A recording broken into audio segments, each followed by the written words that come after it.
have an opportunity to pick and choose. Because frankly, we think the deck is stacked. We think that you are choosing to come to some conclusions in advance. Okay? So you talk about transparency. Please put that on the board, underline it. Complete transparency to the $30 to $40 million. And if there were multiple scopes, one for the legislator and one for that you guys worked on with public health, right? Because you just said there was at least 2 scopes. The state, California Office of Environmental Health Hazard Assessment put together a scope as well. And so did you in conjunction with public health. I know that for a fact. Yeah, it was not, let me be clear. Was there 2 scopes, yes or no? Come on. No. We don't have a lot of time. 2 scopes, yes or no?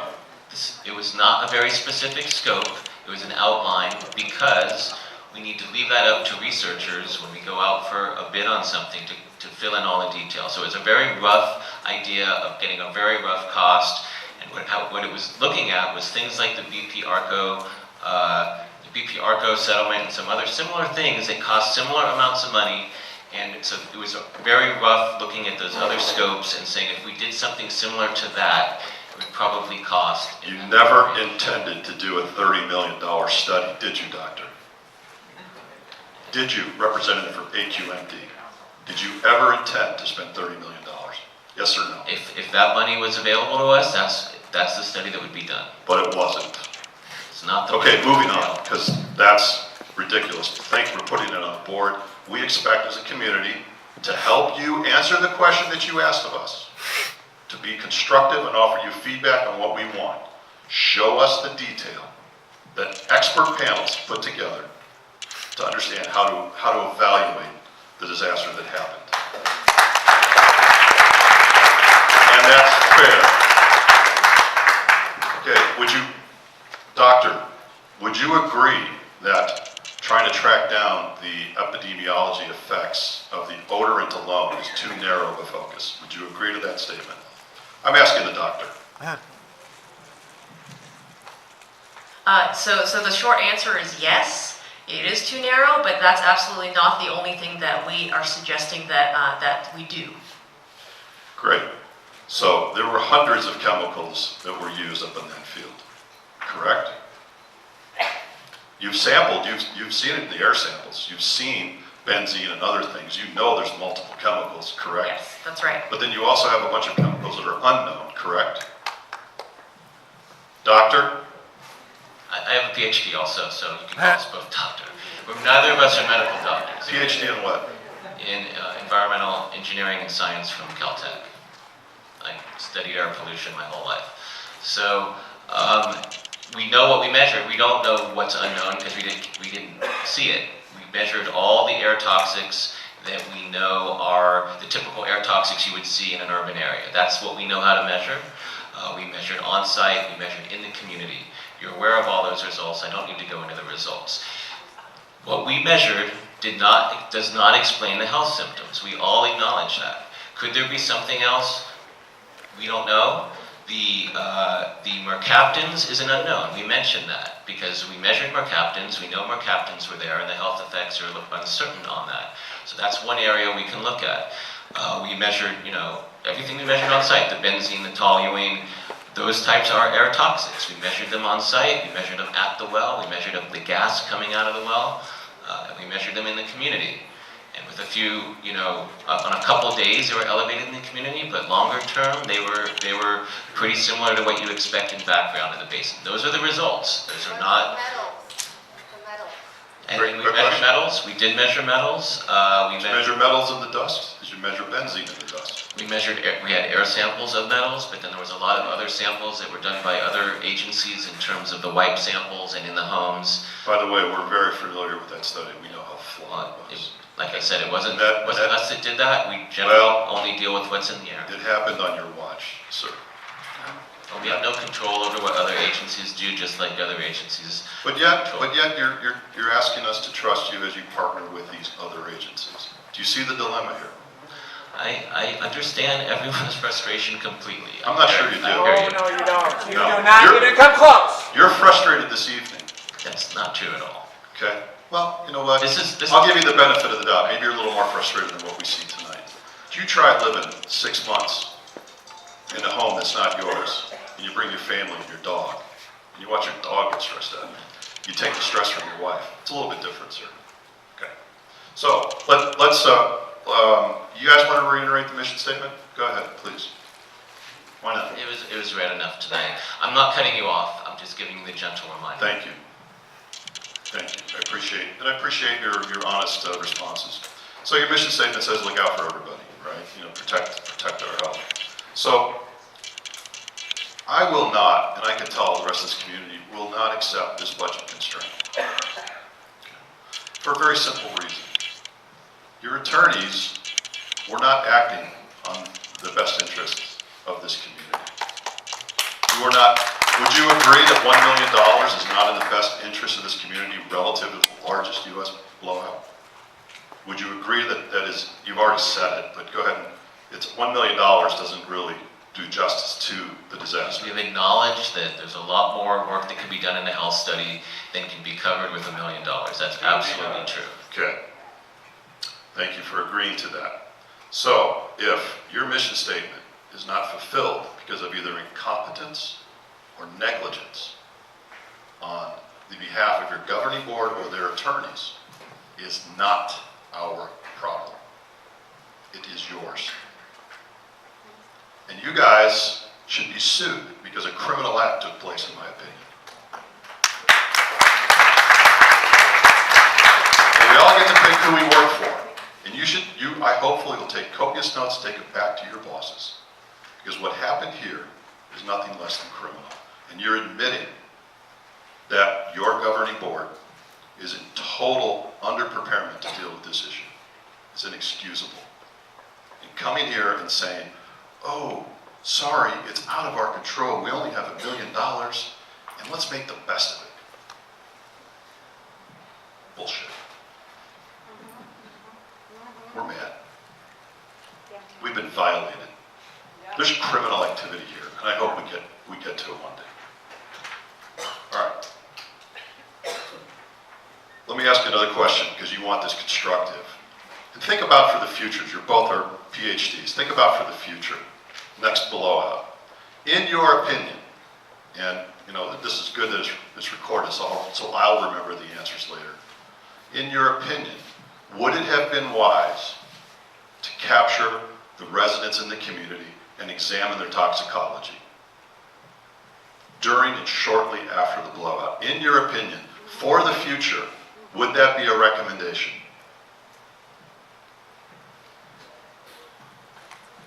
Go ahead, you can answer it.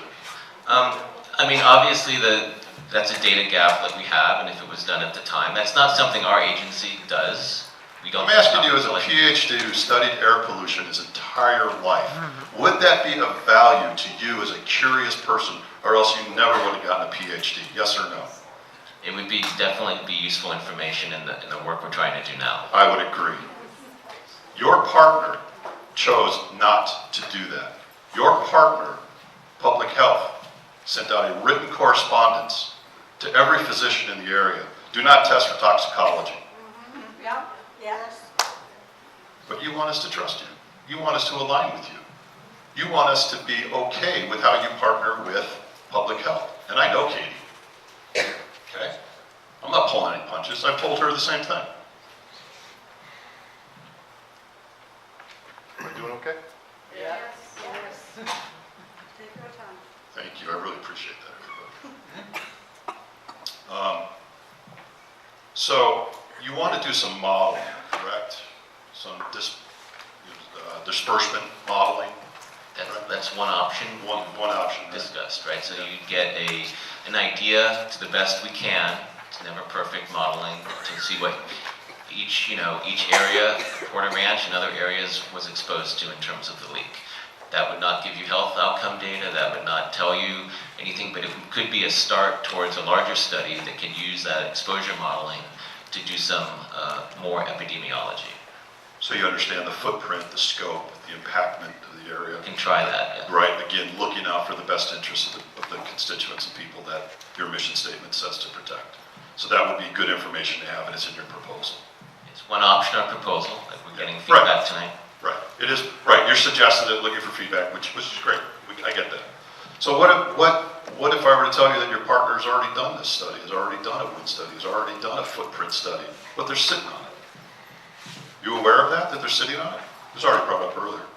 I haven't seen the results of the study either. Katie isn't still, oh, did Katie leave? Okay, I talked to Katie about a month ago and she said it's in draft. It's in draft mode, which means to everybody in this room, the attorneys have it and they're not releasing it. So you're admitting that that model, that pattern would be useful to your study.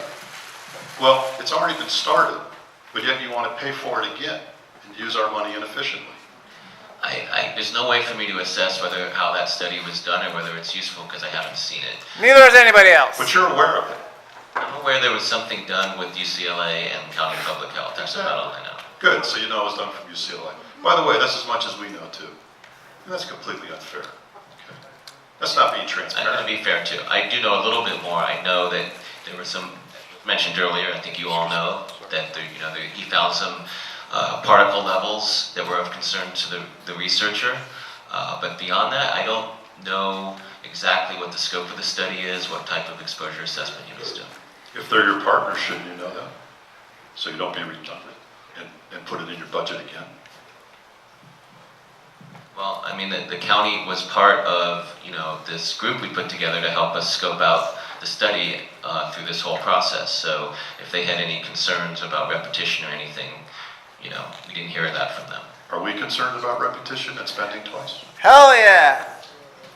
You just heard. You just got your marching orders. And I apologize for that. I'll pick that up when we're done. All right. So, would you write me a note? Because I'm not sure exactly what you want to ask. So you can write it down, please. Are you aware that benzene was found? You talked about how the particular matter. Were you aware that benzene was found in the UCLA study? In homes? No, but I do know it was found in our work that we did. In the air, correct? In the air. So it's in the air. And then there was, if you're not aware, UCLA found in 2 of 7 homes benzene in the homes.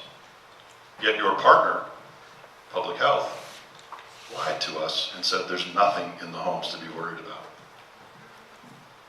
I'm not going to be able to answer for Public Health. I know you're tying us together, saying they're our partner, but I am not familiar with this information, so I'm not going to be able to answer that. I can't help myself, okay? You've been studying air pollution your entire life. This is the biggest U.S. methane blowout in history. And you are not immersing yourself in the learnings as a curious person with a PhD. Neither of you are. I don't know if you guys are equipped to handle this, to be honest. I don't have access to that information. I have access to that information. I have access to the information that we collected in the community. We measured benzene. There were a few days, as you all know, that were elevated, and then those high levels didn't persist very long. They did not reach acute levels. My professional opinion is, again, the problem is that the health symptoms that are being reported cannot be explained by the levels of benzene that were measured in the community. If something else is going on. So focusing on benzene when we have direct measurements, maybe there's something indoors, but I'm not as familiar with that indoor work. Joe K may be a little more familiar than I am. What more do you have to know? Benzene causes cancer. We understand that. So no one's going to have cancer right now. It's going to be down the line. I don't disagree. I mean, that's ridiculous. I don't disagree, but our long-term averages of exposure to benzene were not particularly elevated. But our bodies were. Craig, Those of us Dr. that Bell, our bodies please. were. can I respond to that? Yeah, but we're going to have to move on. Everyone's not going to be able to. I'll give him 2 of my 9. Okay. Here we go.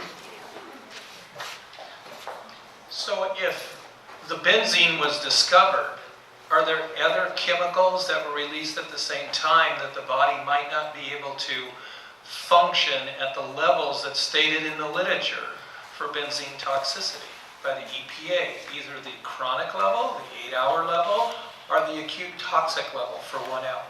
By the way, there was one home in the Layton study that did have a toxic level of 29. It was not reported to this community. So my point is, maybe the science needs to be re-examined by you. I agree, there's a gap in knowledge when it comes to exposures to multiple chemicals simultaneously. That's absolutely true. And it's a hard thing to study, as you know, because you can't come up with every combination that could possibly You can't come up exist. with every combination because you don't know all of the chemicals that release because it's under a court-protected order. Which is a problem. We have to play right to left instead of left to right. Understood. Everything we've measured is publicly available, and we can't say anything about what we didn't measure. We could say certain things we measured at low levels. We could say that may have not have been a problem on that day that we measured. There's certain things that were elevated at times, but for something that we don't typically measure or our laboratory doesn't measure, obviously we can't draw any conclusions there. Well, you do have the responsibility as a partner to work together for the community, and that has not been done. That's why these people are upset. These agencies have failed this community. Well, again, we're trying to partner now. I know it's late and it may be insufficient. This is, hopefully at some point we can get to the point where we can earn your trust and do some useful work for you. This is why we're here. We'll come back. We'll come back as often as you want. If you don't want us back, you can tell us that as well. But we are doing the best we can with what we've been given. And that's your problem, not ours. You understand that fully, I hope. You need to go. Your bosses have asked you to do an impossible task. You've heard from this community. We are very compassionate. We're very well informed. We are not going to sit idly by. Take it back to your bosses and tell them they screwed up. It's that simple. It's good for your career, too. I'm worried about my career. We're happy to take all the notes and bring that back to our bosses. Dr. Gorsh, What we're going to do. I've read with great interest your study on prenatal and air pollution. Read it entirely. What was the budget on this, including, and please include the gross number, which includes whatever was taken off the top from the academic institution? Did you get a grant for this? Yeah, this is the prenatal air pollution and childhood cancers. Okay. Is there an attorney from the Aqmd in here? No, There's cameras here. Is there an attorney from Aqmd in here? I don't believe so. Is there an attorney that, sir, are you an attorney with Aqmd? No, the one next to you? Yeah, you, sir. No? Are you with a firm? From the health department. Okay. Are you an attorney with the health department? No, not the subject of this. He's a doctor. I think we need to wrap up your comments so other people can testify. Does anybody have a problem with me continuing talking? I will gladly turn over my A lot mic. of us want you to continue. Oh, thank you. So I've just been given a note. We have a 9:30 hard deadline. 9:15, we really need to start clearing up. I'm not cutting anyone off. If somebody wants to speak, they should make it known and wants to be sure to speak. I have a lot of cards left. As long as you have the support of the community, we'll go to those times. What was your specific question about this? What was the cost of that study, including what was taken off the top by the academic institution you were at? So I don't remember precisely the numbers, but kind of looking at in the acknowledgments in terms of the grant support that was given, my best recollection is probably on the order of hundreds of thousands of dollars. Right, and I've read that, and I will cut right to it. So that was a couple hundred, maybe $500,000, somewhere in there, 200 to 500 to be fair, okay? Based upon what we're looking at right now off the top of your head.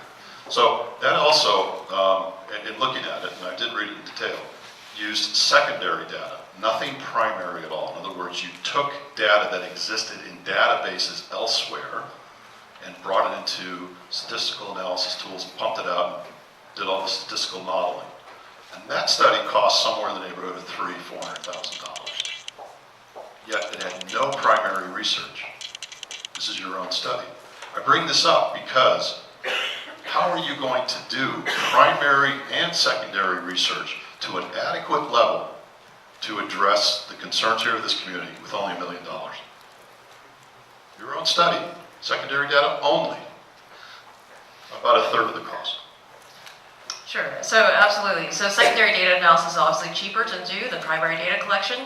I think that is also happens to be reflected in the cost estimates that we presented tonight, with the option 2 being an analysis of already collected data, already existing data. Another example of that would be the records-based epidemiological studies that we had mentioned.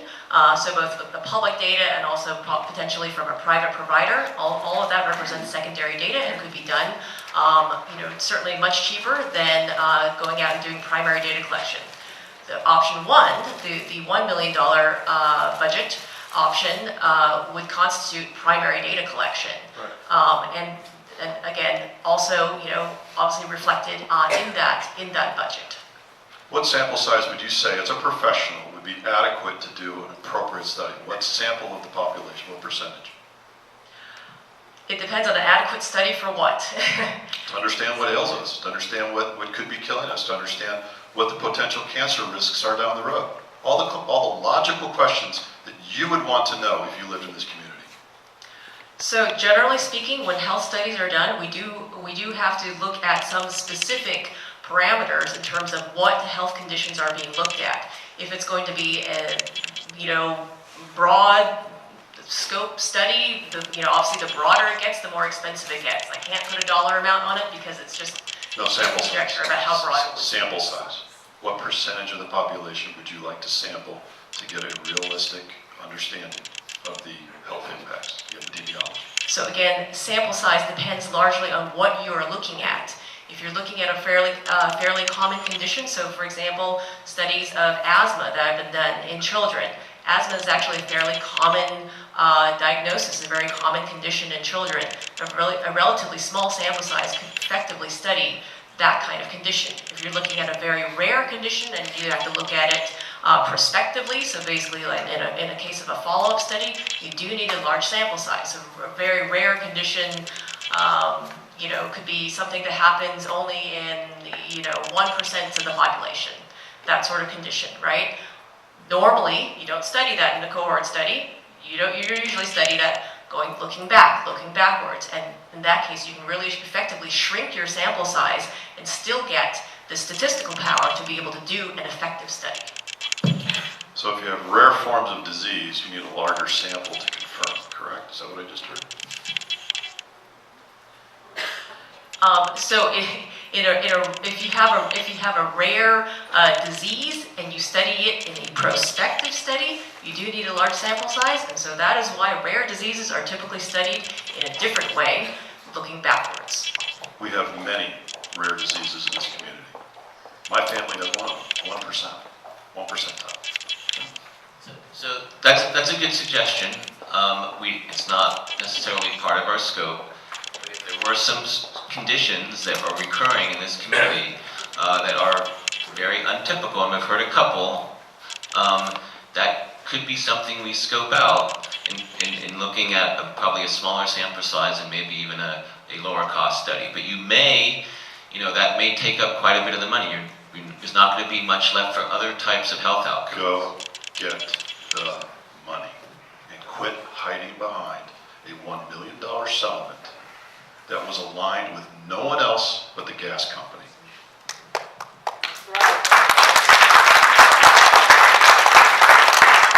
Stop playing this game. We don't even want to hear it anymore. That is your burden, your problem. Take it back to your bosses because they're either incompetent or negligent to agreeing to something as stupid as that. We'll take that back, perhaps. You know what? Bring them here next time. Okay? Corrupt. All right. So lastly, go ahead. Even the photographer has something to say. I'd like to say something. I promise I'll wrap up. Since your bosses aren't here, videotape is a wonderful thing to be able to show them, the community. And I really appreciate you women over there writing all that stuff down. And you have great audio. This guy's awesome. He's given us great audio. But videotape will really help you, bring it back to your people and, We'll take the tape. Huh? Provide the tape to us. It'll be uploaded. No, but I don't understand why this organization wouldn't have that. Why wouldn't you? This is an educational thing. You need to have the tools to show the other people, to educate them. I don't know, it's very simple, you know? We typically don't do that. You know, Sometimes excuse me. Your bosses are not gonna look at those sheets. You know, that's not gonna happen. That's right. You know, you have to have emotion with what you're bringing out here. So it's just a recommendation, you know, and How about a request? If you want to provide videotape, we have other meetings on other topics, and sometimes videotaping does, not in this case, I'm not saying it would happen here, sometimes videotaping actually stunts conversation from community members who are a little nervous about it. We typically don't do that. If you have a videotape, please provide us a link. I will make that available to my bosses. Okay, so you talked about transparency. We demand it. And part of that transparency, please put this on the wish list, is the technical advisory group, I noticed in your presentation, is quarantined from many parts of the process. Am I correct that they are not going to be weighing in on the request for proposal and the evaluation of the submissions? That's not correct. They would be part of that process as well. They would be. So they will have exposure. So can you guarantee exposure to every aspect of it, all the way through to what is given to your governance board and their decision-making process? Yes, that's the point. There will be a time when there will be scientific reviewers, and if you'd like to have community members on that review panel, it's a very technical scientific assessment of the merits of a scientific study. Don't worry, we're packed here. I know you're to packed. the wrong So neighborhood. if you would like to be part of that review, I have no problem with that. During that review, people are reading proposals, they're scoring proposals. The results of that review will be compiled, that gets made public. That document goes to our governing board through a public process, needs to be made available and enough time for people to comment. You know, we could do another meeting in the interim to show what proposals we have and what we've done that before. There's lots of ways. We have no intention of hiding this from anybody. We need to get to the point where we have a scope, though, and that doesn't seem. I've helped you with that. Yeah. Let's look at the $30 million. What was in that scope, and let's see what we can live without. That's the way you do these sort of things, not the other way around and say how are we going to spend your allowance today.